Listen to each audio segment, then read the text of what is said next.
Why, hello. Popping on here to just share a little bit of my personal story. The challenge accepted is going a little bit viral right now, and it's kind of hitting a little bit heartstrings for me. This is something I feel like I've been personally affected by in a way that I don't think anybody else I know personally who has. And a lot of times when things go viral, you don't ever really know somebody that incident happened to directly. Um, Kind of like a nice little reminder to myself. My shirt says, "Travel is not a reward for working, but education for living." Um, it's all learning. It's all learning, everything that happened. Um, so a little bit of background. Um, my grandfather communicates to me through lights. He turns street lights on all the time, and it freaks people out. This is something that I've noticed years ago, and then it wasn't until I seen a kind of like a psychic, and she had told me that it was my grandfather. So this is something I've tested. I've like ran underneath burnt out lights, and as soon as I go underneath, they turn on. I can walk out, turn off. My friends will do it. Nothing happens. So it is a way for him to communicate with me. Little bit of a story. So this happened in 2013. I went to Ireland with, at that time, my stepsister. And with that, ended up to be one of the craziest nights of my life while I was away. So when I was in when I was in Ireland, we went to go for 3 weeks. And I was going with, she's now not my stepsister. Our parents are not together anymore, but I grew up with her. So still going to refer to her as my stepsister when I'm explaining this. So anyways, what had happened is she ended up meeting this guy. He was here from Ireland, and they continued a relationship, and then she was going to go see him and wanted somebody to go with. It was a very weird scenario from the get-go. She had a boyfriend at home. She lied to him, going to another country to see another guy. So just from the get-go, I guess we didn't really see eye to eye of like things we actually wanted to go do. So after being in Ireland for about a week and a half, literally we stayed at her friend's house the whole time. Didn't do any traveling. I wanted to go explore since I was, so it was like my first overseas trip. So anyways, my number one bucket place in the world at that point to go to was Turkey. Why? I was an esthetician, and I had a regular client, and she came in for a pedicure. She showed me all these pictures of the hot air balloons, architecture, saying how good the food was. It's a very culture rich place. So I definitely had a desire to go there. I started looking into it, and so while we were there, I ended up finding a flight for like $350. This was my full week of stay as well as my flights. So when you're 23, first like big backpacking-ish trip, as I thought it was going to be, I was jumping all over that. This is where I really wanted to go. Plus we were cold as fuck, so decided to go somewhere hot for a little bit. So, go to Turkey. We flew into Istanbul. Military presence is a very heavy thing there. I've traveled lots of other places, but I've never experienced it like this before. And so anyways, we ended up going to a city called Kasadabi. And while we were in Kasadabi, this all unfolded. So it was our first night there. We went for a nice little restaurant, or a nice dinner at the restaurant right beside where we were staying. And it was right on the water, beautiful sunset, had such a nice, good first day. Ended up waking up in the morning saying, oh, let's go have a beach day, as you do. While we were on the beach, if you know me, I travel, and I often travel with unicorn mask. I have pictures all over the world with this thing on. And so her and I were just lightheartedly like joking around on the beach, and we're taking photos with the unicorn mask. Very, just like honestly, innocent, nonchalant. Ended up meeting these 4 guys, and super, super sweet. To this day, stand up. Nothing wrong with them. So I ended up meeting these 4 guys, kind of a little bit nerdy. They were there for their kind of spring vacation. They were locals of Turkey, but not from this area in particular. And so they were there to vacation, kind of party too. We were 23. So we wanted to kind of do. We were going to have that as our like let loose kind of ish week, I guess.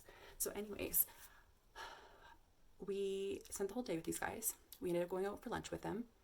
While we were at lunch, the one guy offered to do a reading for us. So here in Canada, some psychics, mediums, and people who can just read will do tea leaf readings. Well, over there, because Turkish coffee is like their drink, they read my cup.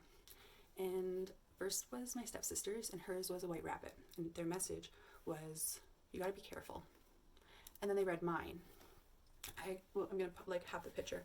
So mine looked like an actual wolf, and where the light hits is like right directly in the eye. And mine was, somebody's watching you. So beginning of the night, our messages were, somebody's watching you. You have to be careful. I honestly, like, I take things like that, not with a grain of salt, but she does. So I think I have my guard probably a little bit higher just in general, because of, I don't know, I get energy. It's my jam. So, anyways, with this, what it kind of happened is we're hanging out with these guys. They asked what we were doing. We told them we were going to go out during the night, and they said that's what their plans were too. So, like minded travelers wanted to get together.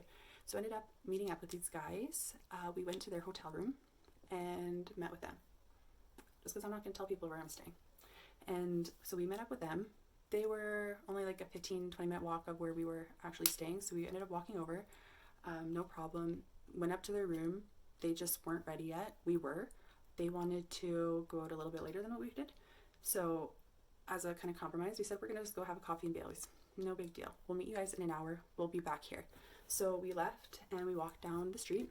And as we're walking, we were approached by these two very, very good looking guys. Like, there's some very good looking Turkish men. So two very good looking men approached us, asking what we were doing, started hitting on her. I had long hot pink hair. I have tattoos and piercings. That's not usual for women there. And they looked at me and they're like, you're kind of scary looking. And I'm like, offended right away. Don't even know this guy. And then they proceeded to tell us they have belly dancers inside, that we should come have a drink. And for whatever reason, this guy just, from honestly like the first second, he irked me the wrong way.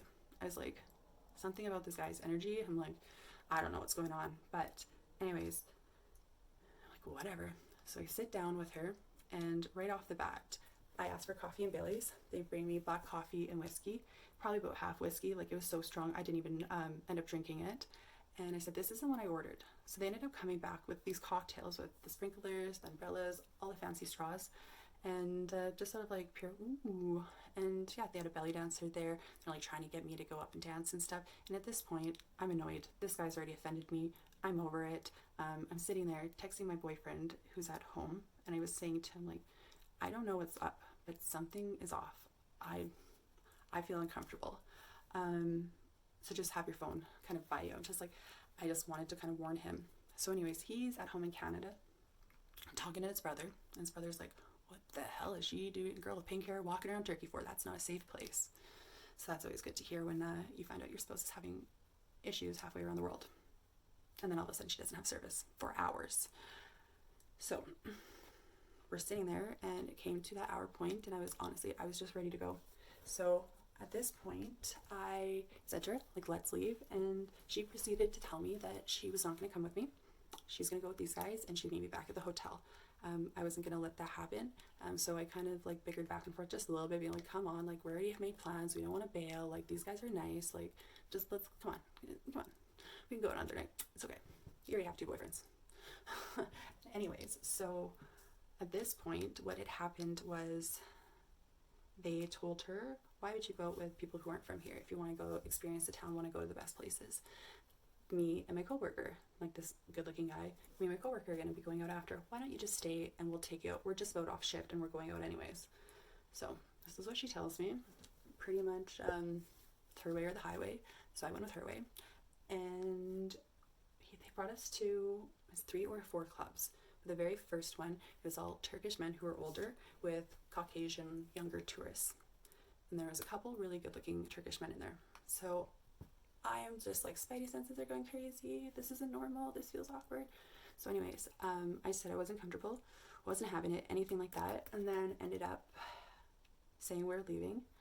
And so when we left the very first club where they brought us at, there was these 2 stray dogs that were sitting outside.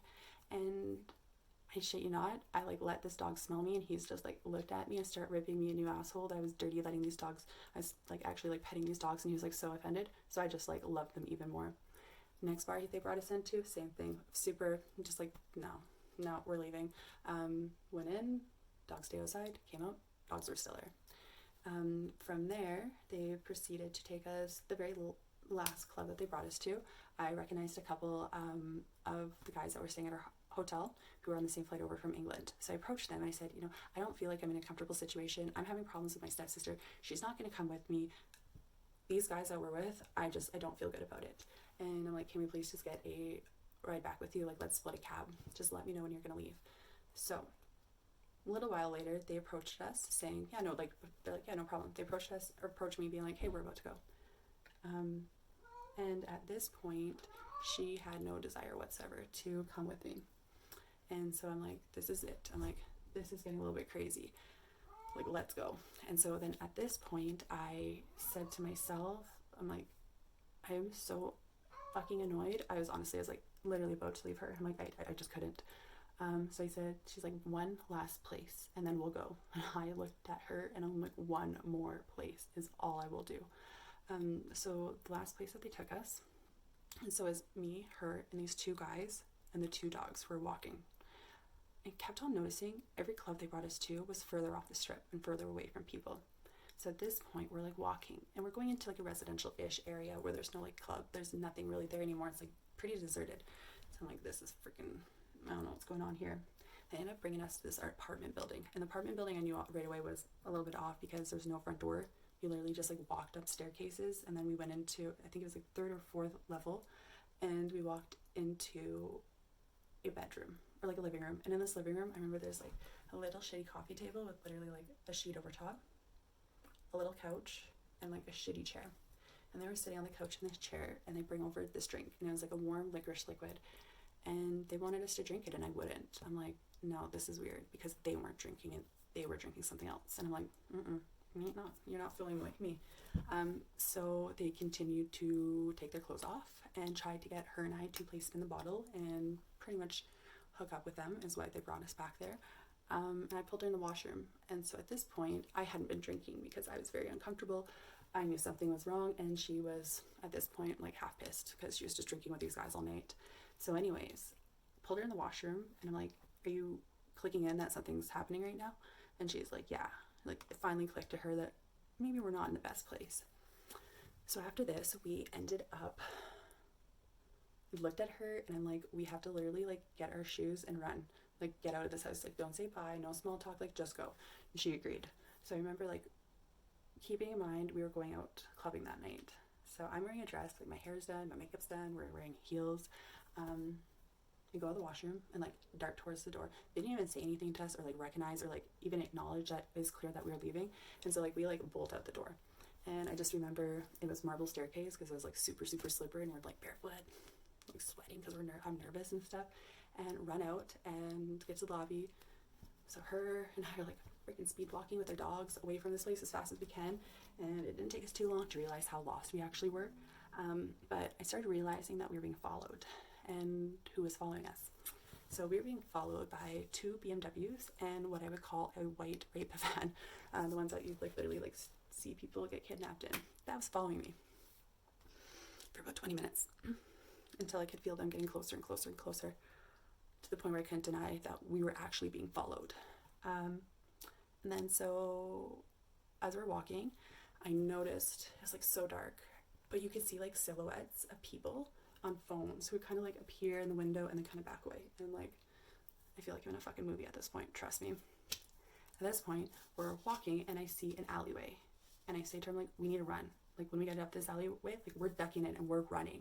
We're losing these guys. Like, no more fucking around. We're literally, like, walking around getting followed right now. So, what had happened is we're, like, walking down, jotted into an alley. And in the alley, there's, like, a big parking lot. So, there's two things in this parking lot. There was a trash can that was close. And then there was a big, like, van that was a little bit further away. And at first, I'm, like, hide under the van. Strictly because it's further back in the parking lot. This I felt like it was like right there. And so her and I'm like, run to the van. She's like, no, just hide here. So we hid behind, we're like hiding behind right here, this garbage can here. And the three vehicles come up here, drive past us, go here, and we hear the brakes. So her and I are sitting here, and up on this area would be like a freaking big ass hill, and on the top of the hill would be like where the next like road would be. So they're kind of like a 2-level. So they're like right over here. We hear them, like fuck. So I look at her and like run. So we ran up this hill. It was just her and I at this point. We're like literally like grasping, running, clawing in mud, getting scraped up. And as this is happening, the two dogs are gracefully just continuing walking down the alley as if they're still with us.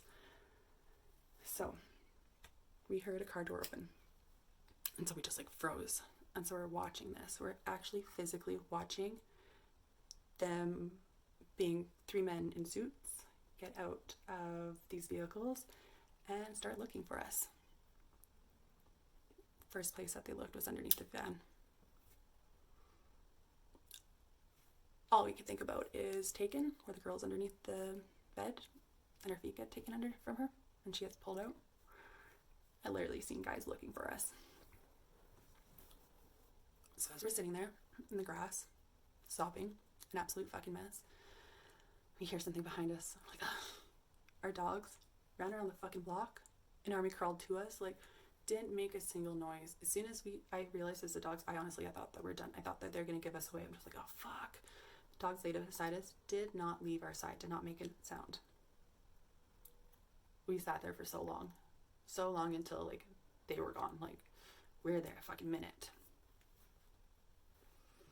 This is about 1 o'clock in the morning, and from the time that happened, it was probably an hour before we came across one other person to try to get help.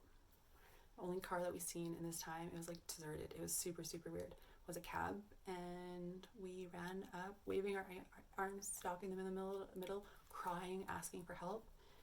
And there's a guy in the back seat of the cab. Keep going. He's like, cab driver looks at me and keeps going. So we continue walking, me, her, and the 2 dogs, and we finally get to where I'm just like, I thought we were gonna be safer if we just literally like were further away from where people, like, all the craziness was. I just thought we had to hide, to be honest. So we're walking and walking and walking. At this point, it's been hours, and we're almost at the edge of the city. And we get to a T intersection. One side's the city, the other side we can see like some lights and the very like little bit and a fence. And we're like, okay, well, we don't know what that is. But then we see like a shadow of somebody moving.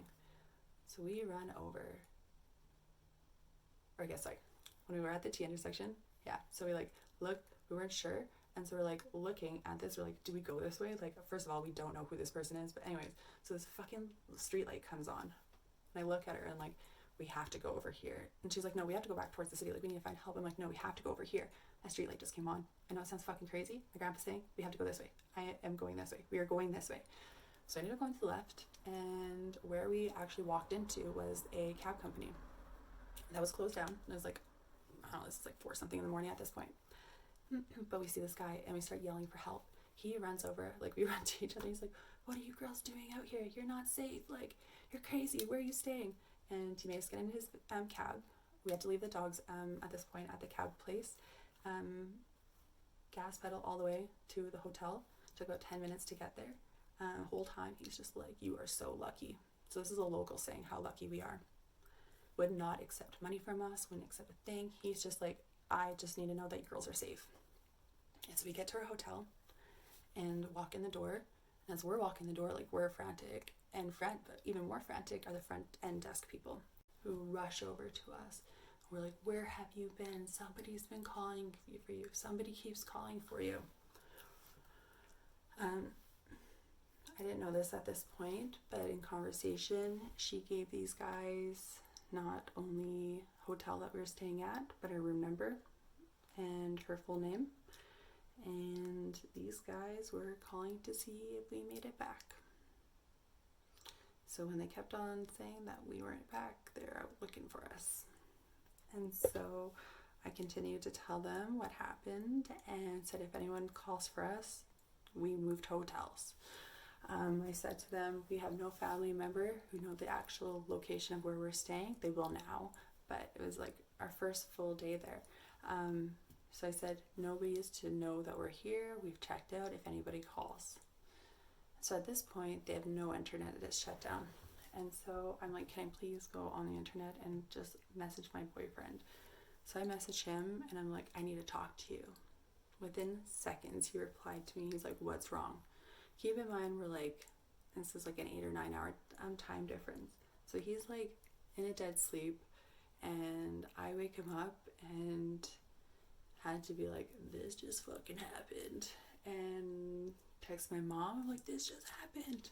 So at this point, we told them, they wanted us to like leave Turkey. And we're like, no, we're gonna just stay here.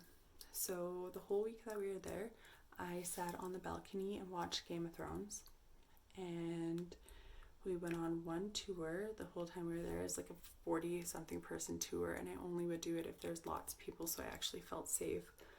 But 2 days I didn't leave that hotel room. I was afraid for my life and afraid that they would be out there looking for us. But then we were like, let's just go to the restaurant. We went to First Nights right across the street. We're just gonna go down there to eat. Not shitting you, I walked out the lobby door, walked out the front, and who was waiting for me? My dogs. My dogs traveled 10 minutes of a car ride with no scent over 2 days and found me. Saving grace, those dogs. That dog saved my life. That dog and my grandpa, 10 out of 10. Goosebumps. Crazy. And when this happened, I started really looking into, back in 2013, how many people go missing in Turkey. A week before I was there was an American girl who was aggressively beaten, raped, and murdered, dumped in a dumpster in the same city that I was in. At that point, there was at least 3 girls a month who were tourists who were showing up dead, beaten, and raped. This has been an issue for a very long time. This is something that you don't normally hear of somebody being personally affected by things like this, but this is my story. For a long time, I've traveled lots. I have seen lots of human trafficking, and it's an issue. I have seen it in Cambodia, where karaoke bars are for older gentlemen who are tourists to go be with young Cambodian girls. Very uncomfortable. Very, very uncomfortable when you actually physically see girls who are 5 years old with men who are 50 or 60, or like 60, 70. It's disturbing. It's very disturbing. I've been to Thailand, and I don't like to say this because I thought it was going to be like a fun thing. I went to a ping pong show, and it might have been one of the most degrading things I have ever seen, and I realized that was pure sex trade trafficking as I was sitting there. I've never felt so dirty watching something. People were like, we were getting up to leave because it was so uncomfortable. To like watch the look on these girls' faces. Don't get me wrong. There's places in Thailand you can go and they have so much fun. That was not the situation or case of where we went. It is a real issue. I have been emotionally pushing a lot of this down for a long time, but I just did a pretty intense challenge where it just brought up a lot of stuff, and I didn't realize how much of this actually suppressed. I'm completely on guard when it comes to traveling. I will not go crazy, go drink, anything like that. With relationships to people and men, I have a hard time with. I just feel it takes me a long time to break my guard down. I might come across bitchy, cold, I don't know, just hard to a lot of people, but if people actually got to know some of my story, they'd probably understand a little bit more of why I'm like I am. Just because even like the first night I was in Thailand, I had this guy, or second night I was in Thailand, sorry. I don't know what it is. It's like, had this guy proceed to whip out his penis in front of me, showing me how he mutated it himself and cut it in half and started jerking off in front of me. I went into panic mode. I was literally sitting down journaling, and as this is happening, I'm like literally journaling what's happening as it's happening. So it's pretty crazy to actually, when I see what I was feeling and like I was writing it down then. I went upstairs, my girlfriend was sleeping, and I like came upstairs and I was like a fucking mess. I'm like, this just fucking happened. Like I felt very, very uncomfortable. I have also been sexually assaulted. I have been raped, so I've had a lot of issues with crossing boundaries like this, and it's one of those things is it makes people very uncomfortable to talk about, but sometimes that's where you get the most growth.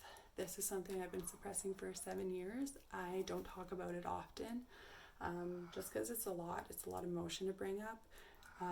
I didn't think I was going to get out of Turkey. When I was laying in the dirt watching these guys look for me, I thought I was going to die. I thought I was never going to come back. It was the scariest moment of my life. With that being said, I'm not a racist person. I will never hold this against people from Turkey. I would go back there only if I was with a male. I would never, ever, ever say to any girls, I don't care if you're with 5 girls and you go to Turkey, do not go to Turkey with a man. Do not do it. Fuck that. I'm telling you, as a woman, do not go there without a man. It is a very unsafe place, and I say this because when I checked in with the guys that we were hanging out with earlier that morning, and I said to them, are you the ones who called us? They're like, no, but when you didn't show up, we were worried, and they went to all the clubs looking for us. And then the reaction of the concierge at our hotel saying like this, like, they knew something was up, and our cab driver, they started looking about all the girls who go missing there. It's an actual issue. Will I travel to another Muslim country again? My favorite country to travel to is Indonesia, which is a Muslim country. So it's nothing about as much race as it's just a different culture in that area. It's just one of those things. It was my bucket list place. It has not stopped me from traveling, but it's made me always travel smarter. I'm signing up for a self-defense course just because I didn't realize how much trauma that this has actually held on to me for so many years. So then I can just feel a little bit better. But my main moral of my story is ladies, if you're traveling, have a weapon. Don't go out party with a bunch of people, and if you get those spidey senses, instantly leave. Follow your gut, and the biggest thing is just like probably talking about this earlier would have done me better than suppressing all this. The outpour of support that I've got so far is fucking unreal. I didn't think I'd have so many messages and people reach out saying that this actually touched them. So I do appreciate you taking the time to listen. It happens everywhere. Just be mindful of things you buy. Don't buy stuff that's from sweatshops. Be mindful of what you put in your body. Don't just put shitty chemicals that are produced in a shitty factory hurting people. Don't let your purchases cost someone else's life is what I'm pretty much getting at. But I hate to say it, it happens in Canada. Unfortunately, Aboriginal women are the number 1 targets. This is something that's starting to get a little bit more awareness, and I think that's awesome. But also have a little bit of compassion for yourself. I blamed myself for a long time thinking maybe if I wasn't wearing a dress that night and heels, maybe this wouldn't have happened. And it wasn't my fault. It definitely changed who I was at 23. Something like this shakes your fucking boat a little bit. But I do thank you for listening to my story. So everyone who's affected by this, I only send you love. And the challenge accepted hashtag definitely brought up some feels that I did not expect until had all these emotions flooding back. The very last day I decided to go down to the market. While I was at the market, I was assaulted again. I was walking, getting catcalled over and over. I've never been catcalled so many times in my life as when I was in Turkey. And got catcalled. Guy approached me, was coming over to, I think he was like looking to like grab my head and like kiss me, and ended up like knocking me down in the middle of the market, and like I'm like kicking and screaming trying to get this guy like off me. So it was a very traumatizing week in Turkey, as well as walking around the market. There's really fucked up weird stuff, like the photo of my stepsister beside a baby that's hanged by a noose. So It's a wild, wild world out there. But biggest thing is keep yourself safe. Take a self-defense course. Learn how to protect yourself. Have a good night.